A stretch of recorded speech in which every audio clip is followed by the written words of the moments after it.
Donc bienvenue sur HD 3D.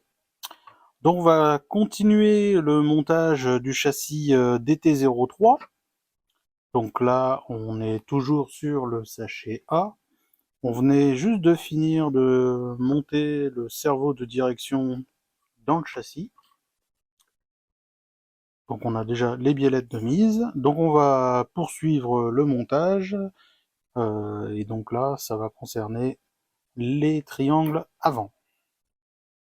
Donc c'est parti.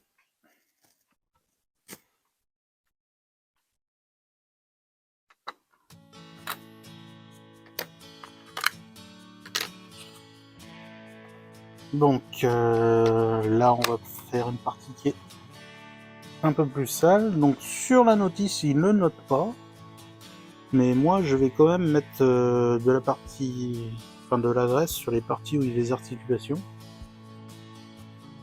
C'est pas obligatoire, hein, sachant qu'il y a des parties que je vais pas mettre de graisse, alors qu'ils vont me dire de le mettre, mais voilà, c'est sur cette partie-là je préfère en mettre. Donc avant de mettre la graisse, ça je vais déjà tout positionner. Donc on a une pièce qui doit être comme ça. Donc là les deux triangles bien sûr c'est les mêmes. Et qu'on monte enfin, en symétrique. Comme ceci. On sort la graisse.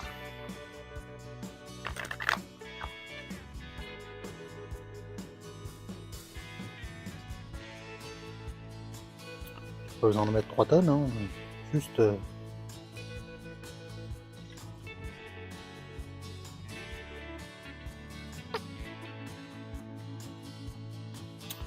donc là il faut rentrer les deux en même temps. On va déjà positionner le premier, le deuxième,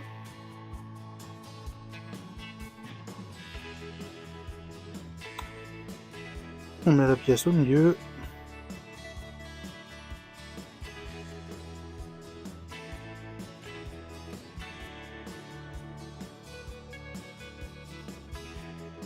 Et voilà.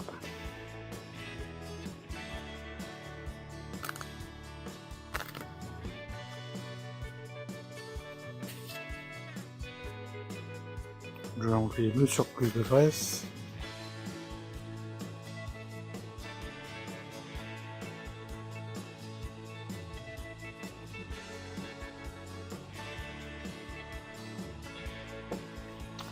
Donc ça c'est prêt.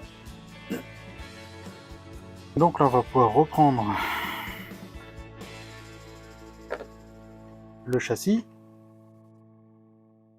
Donc là ça va être plus simple de le monter en retournant le châssis, parce qu'il le montre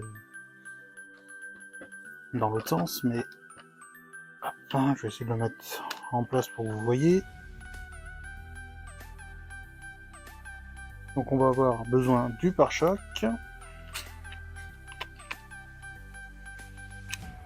et des 4 vis qui va tenir le pare-choc et l'essieu. Donc je fais une petite aparté, c'est un système quand même qui est un petit peu mieux pensé que sur la 4 roues motrices, parce que sur la 4 roues motrices, le pare-choc était fixé devant l'essieu, donc à chaque fois ça venait forcer sur l'essieu. Et là au moins, vu que tout est pris en même temps, le pare-choc ne va pas faire bouger la pièce qui tient les essieux séparément.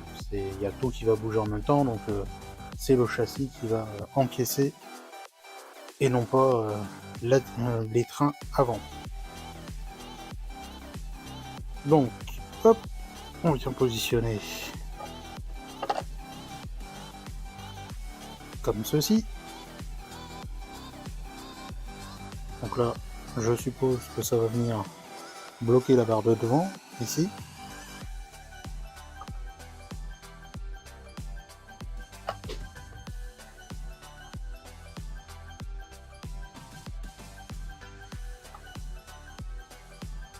Voilà. Donc je l'avais un peu trop poussé.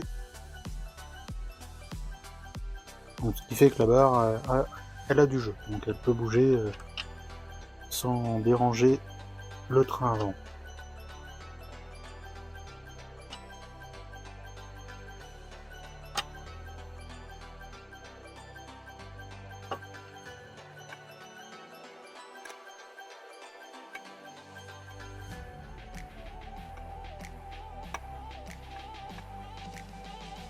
Voilà, maintenant on peut serrer.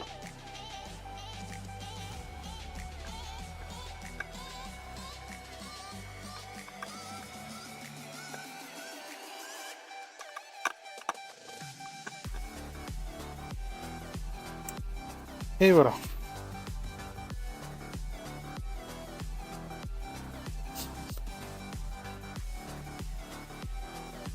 Ah. Les triangles sont mis. Comme on voit, la barre elle est bloquée par le petit pare-choc en même temps. Donc là on va monter maintenant les triangles supérieurs.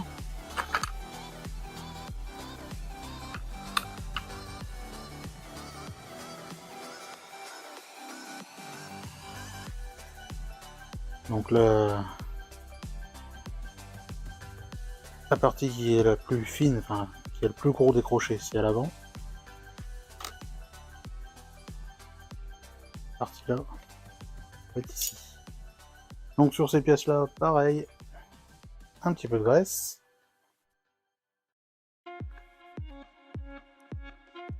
Donc encore une fois, il ne l'indique pas de le faire, hein, c'est moi qui préfère.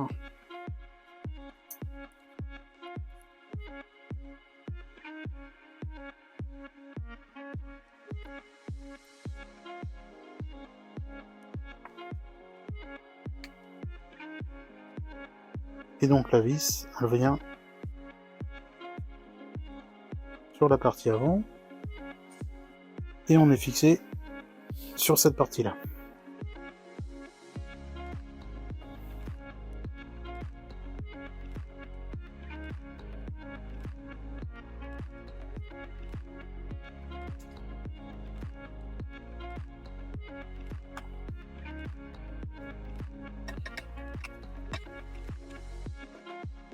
Pareil sur l'autre côté.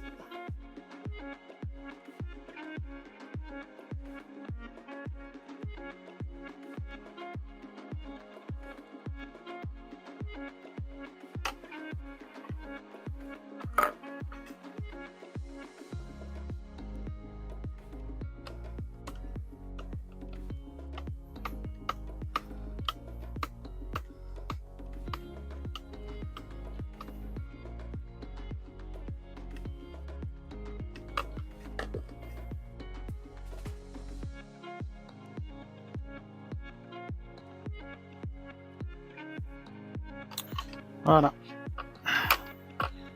Les triangles supérieurs sont montés.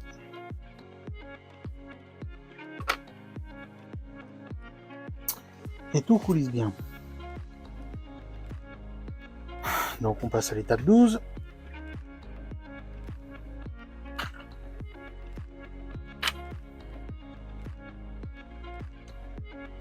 Alors,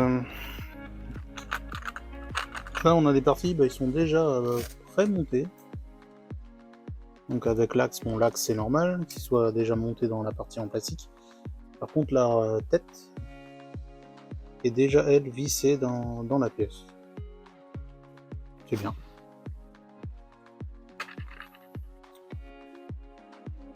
Donc le support pour l'articulation. Et bien entendu, l'axe pour l'articulation qu'on va graisser.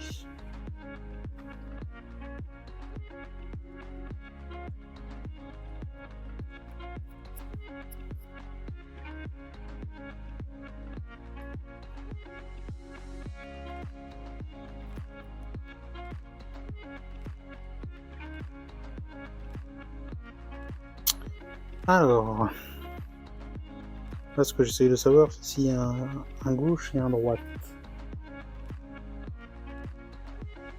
Oui, il y a un gauche et il y a un droite. Il y en a un qui s'appelle BA16 et l'autre BA15.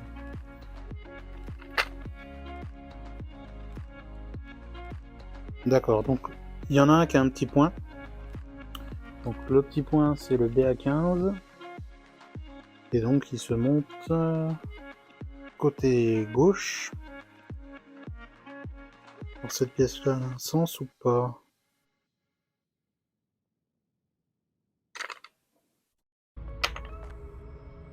que là par contre c'est bien et bien.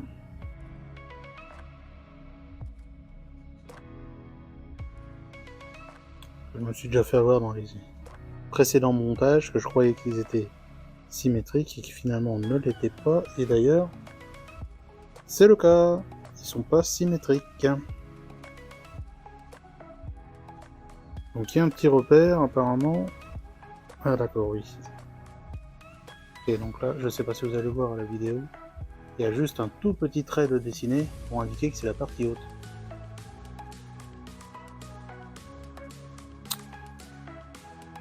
Donc on a dit ça c'est de ce côté-là. Donc celui-ci de ce côté-là.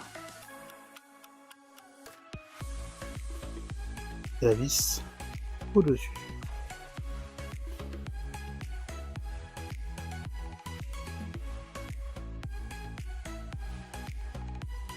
À vrai dire, ça pourrait peut-être être intéressant si on veut régler la géométrie.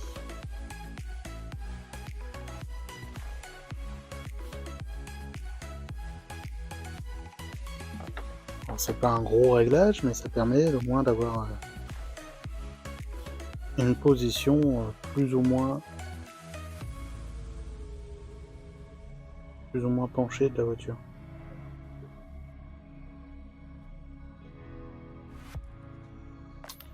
Donc voilà pour la première. La deuxième, on fait toujours attention d'avoir le trait en haut. Bien ça.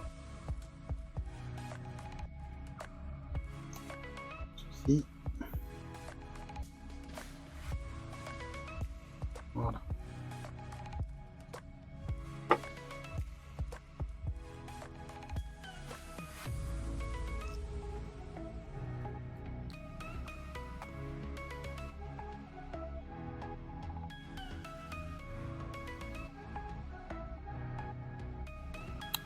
Et voilà.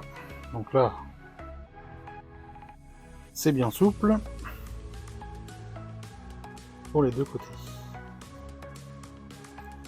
Et donc la dernière étape du sachet A, ça va être de monter les directions sur les triangles. Donc celui-là, il va là-bas, et celui-là à droite. Donc comme pour les autres, on y passe aussi au graissage.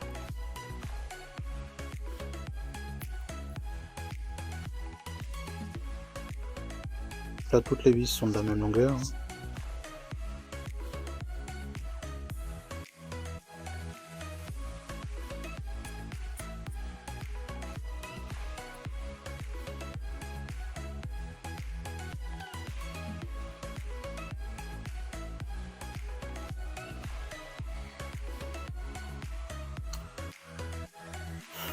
Donc, je vais monter d'abord le haut. Alors, les vis, c'est par l'avant. Hein. Le haut comme le bas, c'est par l'avant.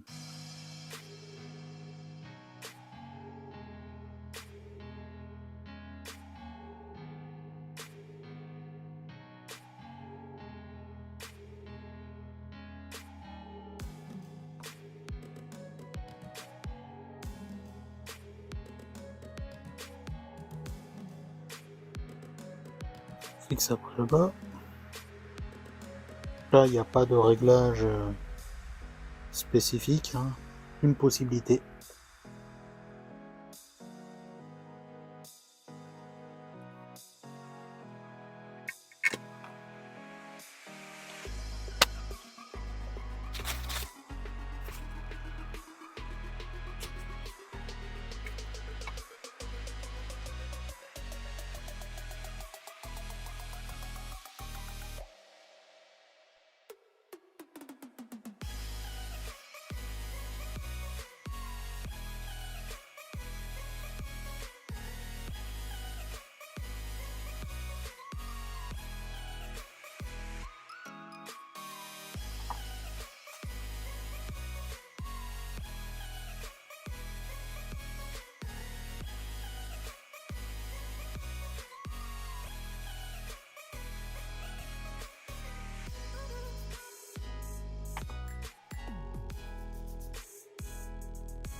Donc voilà, on a des trains très souples.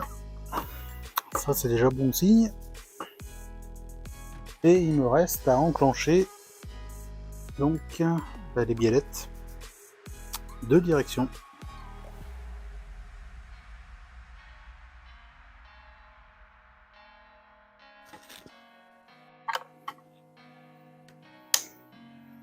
Voilà.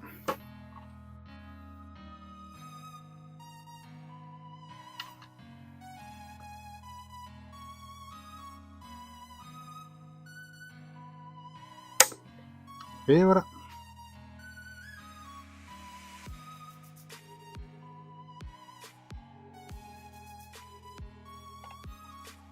Là on a un train avant qui est très souple. Ça fait plaisir. Et surtout avec une orientation, comme on a plus l'habitude de voir en compétition, hein, avec l'inclinaison du châssis, là, et les roues qui remontent en diagonale, au lieu d'en monter droite. Ça peut être sympa quand même.